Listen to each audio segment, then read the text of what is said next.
BJP के mission की। BJP के राष्ट्रीय अध्यक्ष जेपी नड्डा सवाई माधोपुर पहुंच चुके हैं। सोंगरिया एक्सप्रेस ट्रेन से जेपी नड्डा पहुंचे हैं। रेलवे स्टेशन पर कार्यकर्ताओं ने नड्डा का जोरदार स्वागत किया। सांसद सुखबीर सिंह जौनपुरिया, राज्यसभा सांसद किरोड़ी लाल मीणा, बीजेपी जिलाध्यक्ष भरत लाल मसूरिया समेत बीजेपी के वरिष्ठ नेता स्टेशन पर मौजूद रहे। नड्डा जन विशिष्ट सम्मेलन को संबोधित करेंगे। 3 चरणों में ये सम्मेलन आयोजित किया जाएगा, जिसमें टोंक, सवाई माधोपुर, भरतपुर, दौसा, धौलपुर और करौली जिले के अनुसूचित जनजाति से संबंधित प्रबुद्ध जन और बीजेपी के पदाधिकारी शामिल होंगे। तो कुल मिलाकर विशिष्ट जन सम्मेलन का प्रोग्राम है आज, और जेपी नड्डा सवाई माधोपुर पहुंच चुके हैं। और ये लाइव तस्वीरें आपके सामने, जहां पर जेपी नड्डा का जोरदार स्वागत किया गया। और आप देख रहे हैं कि कई सारे जो नेता हैं, किरोड़ी लाल मीणा, सुखबीर सिंह जौनपुरिया समेत सतीश पूनिया, कई नेताओं ने उनका स्वागत करने के लिए यहां पहुंचे हुए थे। तो जेपी नड्डा सवाई माधोपुर पहुंच चुके हैं और नड्डा का अभिनंदन भी किया जा रहा है। कई सारे कार्यक्रमों में शिरकत करेंगे। माना जा रहा है कि पूर्वी राजस्थान को साधने के लिए ये उनका दौरा बेहद महत्वपूर्ण है, और उनके स्वागत में कई सारे नेता पहुंचे हुए हैं। तो प्रदेश के बड़े नेता उनके स्वागत के लिए पहुंचे हुए हैं। SC/ST विशिष्ट सम्मेलन में भाग लेने के लिए सवाई माधोपुर पहुंचे हैं जेपी नड्डा। 3 चरणों में ये सम्मेलन आयोजित किया जाएगा, और बीजेपी मिशन 2023 के मोड में जुट चुकी है, और बहुत ही कम वक्त ऐसे में बचा हुआ है। इसीलिए चाहे कांग्रेस हो चाहे बीजेपी, दोनों ही पार्टियों ने मिशन 2023 का लक्ष्य रखा हुआ है। तो जहां कांग्रेस अपनी नीतियों को, योजनाओं को, कार्यों के दम पर 2023 में सरकार बनाने का फिर से दावा कर रही है, वहीं पर बीजेपी ने सरकार की योजनाओं को विफल बताया और कहा है कि कुछ भी नहीं हो पा रहा है, कानून व्यवस्था फेल है, रोजगार नहीं मिल पा रहा है। तमाम तरह के आरोप लगाए जा रहे हैं बीजेपी की तरफ से, और एक बार फिर से संगठन को मजबूत करने की कोशिश तेज कर दी गई है बीजेपी की तरफ से। क्योंकि अगर राष्ट्रीय अध्यक्ष यहाँ पहुँचे हुए हैं तो जाहिर सी बात है तमाम जो कार्यकर्ता हैं वो पहुँचे हुए हैं यहाँ पर, और जिस तरीके से उनका स्वागत किया गया है, जिस तरीके से तमाम नेता यहाँ पहुँचे हुए हैं, ऐसे में एक संगठन के तौर पर पार्टी की जो पहचान है एक बार फिर से उभर कर सामने आ चुकी है। तो बीजेपी मिशन 2023 के मोड में है। ऐसे में ये दौरा कई मायनों में खास है। जेपी नड्डा यहाँ पहुँचे हुए हैं सवाई माधोपुर, और आप देख पा रहे हैं कि उनका किस तरीके से अभिनंदन किया गया है। दरअसल यहाँ वो एक सम्मेलन में शामिल होने के लिए पहुँचे हैं, और SC/ST का ये सम्मेलन है, ये प्रोग्राम है जिसमें वो शामिल होंगे। और सवाई माधोपुर का ये दौरा जेपी नड्डा का बहुत ही महत्वपूर्ण, कई मायनों में खास, क्योंकि तमाम जो नेता हैं, सांसद हैं, या फिर खुद प्रदेश अध्यक्ष हैं सतीश पूनिया, वो भी यहाँ पर उनकी अगवानी के लिए पहुँचे हुए हैं। और पूरा जो बीजेपी महकमा है, जो पूरा बीजेपी का अपना एक संगठन है, जो अपने संगठन के लिए भी जाना जाता है, यहाँ पर हर कोई पहुँचा हुआ है, और उनकी अगवानी किस तरीके से की जा रही है तस्वीरों में आप साफ तौर पर देख रहे हैं। तो बीजेपी के राष्ट्रीय अध्यक्ष जेपी नड्डा का राजस्थान दौरा है, और ये दौरा क्यों अहम है ये भी जान लीजिए। दरअसल पार्टी के रणनीतिकार पूर्वी राजस्थान को साधने में जुटे हैं। अनुसूचित जनजाति सम्मेलन से पूर्वी राजस्थान के जनजाति संवर्ग को साधने की कोशिश होगी। भरतपुर संभाग के प्रमुख पदाधिकारियों, कार्यकर्ताओं की बैठक भी रखी गई है। भरतपुर संभाग समेत पूर्वी राजस्थान पर खास फोकस रहा है, विशेष फोकस रहा है। 2023 के विधानसभा चुनाव के नज़रिए से ये बैठक बेहद महत्वपूर्ण है। पूर्वी राजस्थान में अलवर, भरतपुर, दौसा, करौली, धौलपुर, सवाई माधोपुर जिले हैं। इन जिलों में 39 विधानसभा सीटें हैं, जिनमें से फिलहाल 25 सीट कांग्रेस के पास है। बसपा से जीते 5 विधायक भी कांग्रेस में शामिल होकर 30 संख्या कर चुके हैं। राज्य सरकार में भी पूर्वी राजस्थान से 7 मंत्री हैं। तो ये है पूर्वी राजस्थान का अपना एक महत्व, जिसे अगर किसी ने फतह कर लिया तो माना जाता है कि उसने आधी जीत तो कम से कम तय ही कर ली है, क्योंकि जिसने पूर्वी राजस्थान पर कब्जा कर लिया उसकी सरकार तो कम से कम बननी लाजमी हो जाती है। और आप देख रहे हैं कि किस तरीके से पूर्वी राजस्थान को साधने के लिए बीजेपी ने जोर आजमाइश शुरू कर दी है। और बसपा के जो 5 जीते विधायक हैं जो अभी सरकार में शामिल हैं, वो भी इधर से ही आते हैं, इसी क्षेत्र से आते हैं। ऐसे में 30 विधायक, सोचिए इन जिलों से अगर मैं सिलसिलेवार तरीके से बात करूं तो अलवर, भरतपुर, दौसा, करौली और सवाई माधोपुर ज़िले, यानी कुल मिलाकर कहा जाए तो 5 ज़िलों में 39 विधानसभा सीटें हैं। फिलहाल सबसे ज़्यादा जो सीट है वो कांग्रेस के पास है। यहाँ से बुरी तरीके से बीजेपी की यहाँ पर हार हुई थी।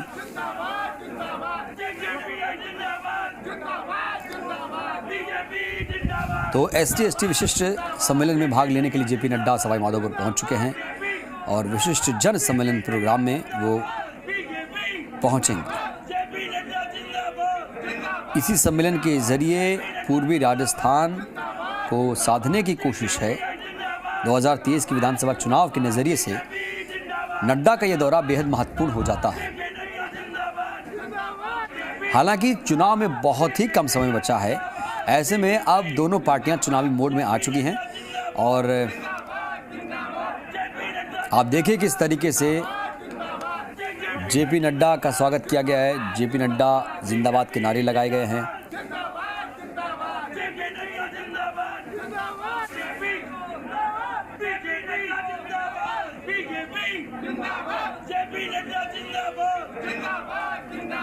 और कार्यकर्ताओं का एक जनसैलाब सा उमड़ पड़ा है। तमाम नेता यहां पर पहुंचे हुए हैं, उनका स्वागत किया जा रहा है। और जो सम्मेलन आयोजित किया जा रहा है SC/ST विशिष्ट जन का जो सम्मेलन है, वो जाहिर सी बात है एक बहुत बड़ा सम्मेलन है बीजेपी के लिहाज से भी। और क्योंकि पूर्वी राजस्थान को साधने की कोशिश है, इसलिए ये दौरा उनका बहुत महत्वपूर्ण हो जाता है। और दोनों पार्टियों का फोकस जो है वो 2023 का विधानसभा चुनाव है, इस नज़रिए से भी ये दौरा उनका बहुत महत्वपूर्ण है। तो बीजेपी के राष्ट्रीय अध्यक्ष जेपी नड्डा सवाई माधोपुर पहुंच चुके हैं और आप देख रहे हैं तस्वीरें। और ज़्यादा जानकारी के साथ हमारे संवाददाता हिमांशु मित्तल जुड़ रहे हैं। हिमांशु, बताइए क्या अपडेट है कार्यक्रम को लेकर अभी? देखिए, यादों की नड्डा फिलहाल रणथंभौर जो टाइगर रिसोर्ट जहां पहुंचने वाले हैं उस की तरफ बढ़ रहे हैं। रेलवे स्टेशन से लेकर के जो लगातार स्वागत का दौर चल रहा था, करीब 5 से 7 किलोमीटर का ये दायरा है जो रेलवे स्टेशन से और रिसोर्ट के बीच का है। इस दौरान जगह जगह जो बीजेपी के राष्ट्रीय अध्यक्ष जेपी नड्डा का जो स्वागत है वो फिलहाल चल रहा है। आपको बता दें कि जो तमाम जो यहाँ के बीजेपी के बड़े नेता हैं, तमाम यहाँ के जनप्रतिनिधि हैं, वो नड्डा का भव्य स्वागत कर रहे हैं। नड्डा के साथ में आपको बता दें बीजेपी के प्रदेश अध्यक्ष सतीश पूनिया, प्रदेश प्रभारी अरुण सिंह और सांसद जो कोटा टोंक सवाई माधोपुर से हैं सुखबीर सिंह जौनपुरिया, चमकौर मीणा जो दौसा से सांसद हैं, राज्यसभा सांसद किरोड़ी लाल मीणा, ये तमाम जो दिग्गज हैं वो नड्डा के साथ में हैं। और कह सकते हैं कि जो पूरा भरतपुर संभाग, इसके तमाम जो बीजेपी के दिग्गज हैं वो मौजूद हैं। हालांकि कार्यक्रम ये मोटे तौर पर निजी था। आपको बता दें कि जेपी नड्डा के भतीजे की शादी का समारोह है जो रणथंभौर के एक रिसोर्ट में हो रहा है, जिसमें नड्डा का परिवार कल ही पहुंच गया था। लेकिन फिलहाल जब नड्डा का कार्यक्रम बना तो कई अन्य कार्यक्रम पार्टी के स्तर के भी बने और ऐसे में इसे बहुत खास माना जा रहा है। ST मोर्चा का जो सम्मेलन है उसे जेपी नड्डा संबोधित करने वाले हैं।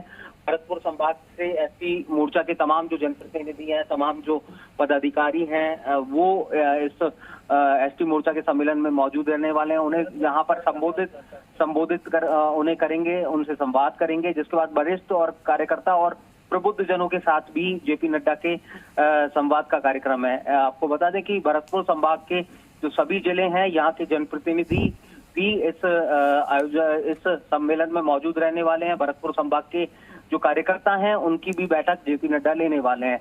तो कह सकते हैं कि पूर्वी जो राजस्थान का हिस्सा है, जिसे भरतपुर संभाग के तमाम जिले आते हैं, इन तमाम जिलों के अंदर जो है वो तमाम जिले के कार्यकर्ता, पदाधिकारी, यहाँ के तमाम नेताओं से नड्डा का संवाद रहने वाला है। उन्हें एक नई मजबूती यहाँ पर जेपी नड्डा देने वाले हैं और इस पूरे दौरे को, इस पूरी जो तस्वीर है, इसे इस लिहाज से भी देखा जा सकता है कि 2023 में जिस तरह से विधानसभा चुनाव हैं और उसको लेकर के जो तैयारियां शुरू होनी है, उस दिशा के दृष्टिकोण से भी इसे देखा जा सकता है। और फिलहाल वो तस्वीर भी कुछ इसी तरह की बयां कर रही है, क्योंकि तमाम जो भी यहाँ पर जो बीजेपी के नेता पहुंचे हैं, वो अपने दमखम से जो अपनी मजबूती है वो दिखाने की कोशिश कर रहे हैं। और यही तस्वीर देखने को मिली जब सवाई माधोपुर रेलवे स्टेशन से लेकर के ये 6 से 7 किलोमीटर का सफर, जिसके अंदर जगह जगह पर जो बड़े स्वागत कार्यक्रम जो हैं वो रखे गए हैं और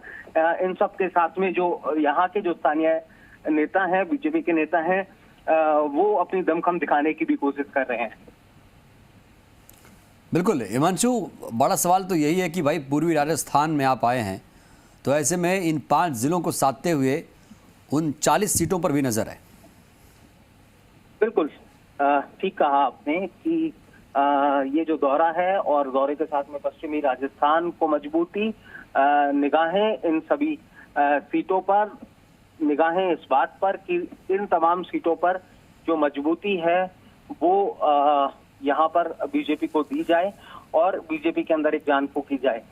तो कह सकते हैं कि अब जो है वो नड्डा का दौरा आज कई मायनों में खास और कहा जा सकता है, क्योंकि जिस तरह से रेलवे स्टेशन से ये तस्वीरें देखने को मिल रही हैं, जिस तरह से स्वागत का सिलसिला चल रहा है, जिस तरह से जो एसटी मोर्चा, क्योंकि ये पूरा की पूरा जो इलाका है भरतपुर संभाग का, जिसमें सवाई माधोपुर दौसा एसटी बहुल्य जो क्षेत्र है, उसे इस इलाके को जाना जाता है। और एसटी मोर्चा के साथ में बीजेपी के राष्ट्रीय अध्यक्ष का संवाद, उनका सम्मेलन, उन्हें संबोधन का कार्यक्रम और पूरे भरतपुर संभाग के एसटी मोर्चा से जुड़े हुए पदाधिकारी, तो अपने आप में खास है और सभी जो वर्ग हैं उनको साधने की कोशिश।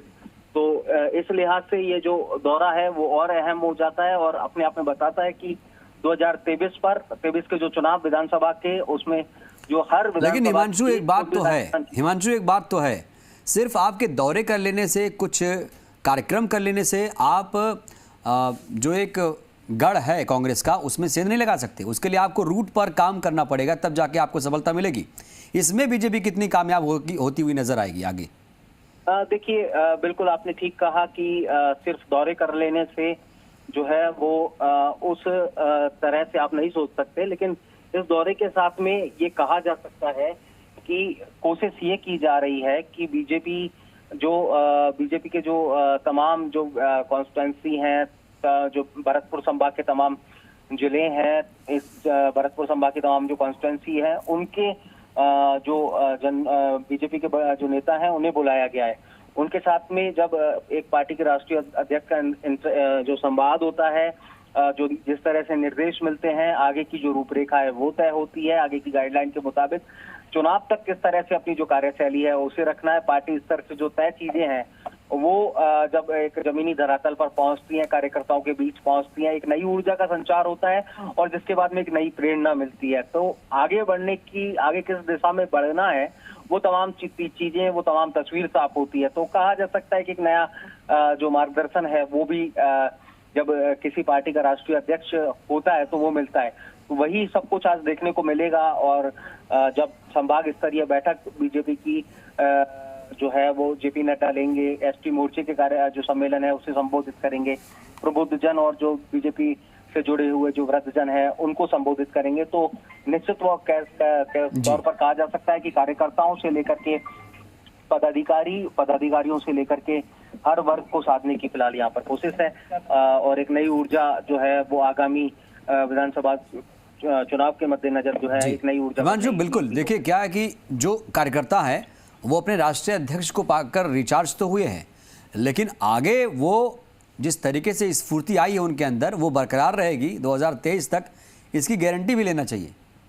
कौन लेगा? बिल्कुल, देखिए कहा जा सकता है। से कुछ देर पहले हम जो चौक सवाई माधोपुर सांसद हैं सुखबीर सिंह जौनपुरिया, बीजेपी के प्रदेश अध्यक्ष सतीश पूनिया से बात कर रहे थे, तो स्पष्ट तौर पर जब सवाल किया हमने कि क्या इसको इस तरह से देखा जाए कि आगामी 2023 के चुनाव हैं और ऐसे में पूर्वी राजस्थान के अंदर जो है वो बीजेपी को मजबूती मिलेगी, कार्यकर्ताओं को एक नई ऊर्जा का संचार जो है वो होगा।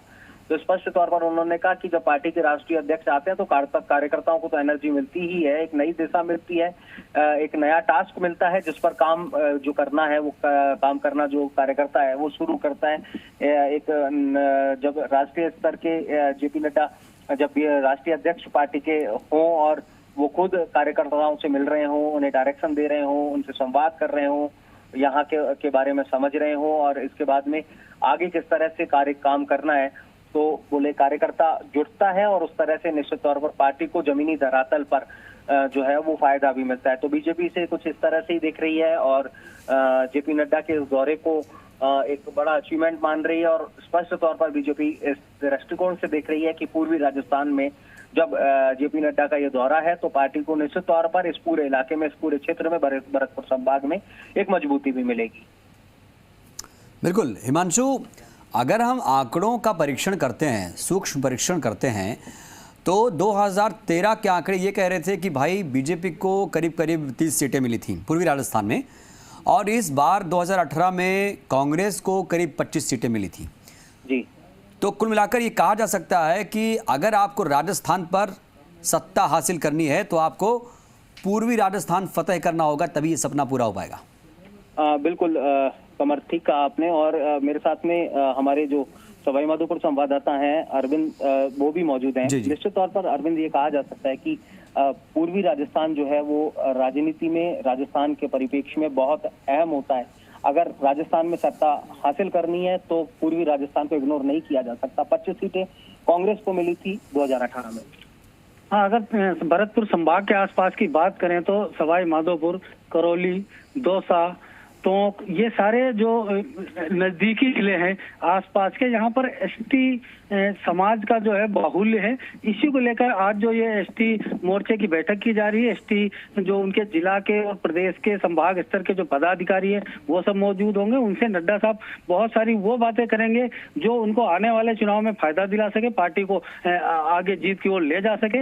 इसको लेकर ही कवायद तेज की जा रही है कि आने वाले चुनाव के लेकर ये बीजेपी की ओर से एक शुरुआत है। आज जैसे हिंदू नववर्ष मनाया जा रहा है, त्रिनेत्र गणेश की ये धरती है, तो यहाँ से कह सकते हैं कि धीरे धीरे ये आने वाले चुनाव की तैयारियों को लेकर आगाज कह सकते हैं इसको। हालांकि जेपी नड्डा जी आज जो है वो उनके निजी कार्यक्रम में आए, लेकिन भाजपा के संगठन के जो लोग हैं, जिला अध्यक्ष डॉक्टर भरतलाल मथुरिया की बात करें, उनसे मेरी बात हुई तो उन्होंने ये कहा कि नड्डा साहब का टाइम लेके और एक बार फिर से पार्टी को मजबूत बनाना है। कि अगर भरतपुर संभाग की बात करें तो यहाँ पर सवाई माधोपुर जिले की विशेषकर बात करें तो 4 की 4 सीटें पिछली बार इनको हार झेलनी पड़ी थी, उसको लेके ये कवायद की जा रही है। बिल्कुल आने वाले चुनाव को लेकर अरविंद, एक बात ये भी है, अरविंद आपकी बात को मैं आगे बढ़ाता हूं। आप ये कह रहे हैं कि कार्यक्रम तो कुछ और था लेकिन इसी बीच ये भी हो गया, यानी जो रिस्पांस मिल रहा है अरविंद, उसे देखकर लगता है कि अब बहुत जल्द एक और दौरा होगा विधिवत तरीके से।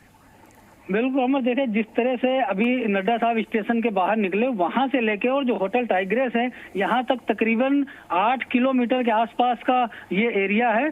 और नड्डा साहब के स्टेशन से निकलने से लेकर और अभी तक लगभग 5 किलोमीटर का सफर पूरा किया है। हर 100 मीटर पे, 200 मीटर पे कार्यकर्ता उनका लगातार स्वागत कर रहे हैं। जय जय बीजेपी, जय जय राजस्थान, मोदी, नड्डा जी और सतीश पूनिया जिंदाबाद के लगातार नारे लग रहे। डीजे ढोल नगाड़ों से उनका स्वागत किया जा रहा है, फूल मालाओं से उनका स्वागत किया जा रहा है। और काफी संख्या में अगर एसटी मोर्चा की बात करें तो 2-4 स्टेज ऐसे थे जहां पर स्वागत कार्यक्रम था, वहां पर महिलाओं की संख्या बहुत ज्यादा देखने को मिली है। वो लगातार महिलाएं देसी अंदाज में देसी लोकगीत गाकर नड्डा जी के आने का स्वागत कर रही हैं। और साथ ही ढोल नगाड़ों के साथ जो यहाँ की लोक संस्कृति है, लोक कला है, उसके माध्यम से भी लगातार नड्डा का स्वागत किया जा रहा है। कमर, बिल्कुल, अगर मैं बात करूं, कहा जा रहा है कि बीजेपी SC ST को साधने की कोशिश कर रही है अरविंद, तो क्या क्या मुद्दे हैं ST ST के लिए, क्या कुछ कर रही है बीजेपी, क्या कुछ करेगी, सरकार ने क्या नहीं किया जो आगे चलकर बीजेपी कर देगी, क्या समीकरण बन रहे हैं? कमर, देखिए अगर अभी वर्तमान की बात करें तो सवाई माधोपुर में 4 के चारों सीटें बीजेपी के हाथ में नहीं थी। चारों सीटों में बीजेपी को हार झेलनी पड़ी थी और उसको लेके सवाई माधोपुर जो मीणा बाहुल क्षेत्र है, जहां पर एसटी के लोग बहुत ज्यादा वोटर्स हैं, बहुत ज्यादा संख्या में हैं, इसको लेके यहाँ से शुरुआत कह सकते हैं कि एसटी मोर्चा का जो विशेष सम्मेलन आयोजित किया गया है, ताकि जो अपने बहुमूल वोट हैं, बाहुल्य वो है कम्युनिटी, उसको जेपी नड्डा जी साधने की कोशिश करेंगे और यहाँ से एक आने वाले चुनाव को लेकर एक नया मैसेज दिया जाएगा कि राजस्थान बिल्कुल चुनाव को लेकर एक नया मैसेज दिया जा रहा है अरविंद, और एक नई दिशा, एक नई दशा भी यहीं से तय होनी शुरू हो जाएगी कि आगे अब इस क्षेत्र को साधने के लिए बीजेपी को करना क्या होगा, कैसे करना होगा। बहुत बहुत धन्यवाद आप दोनों का।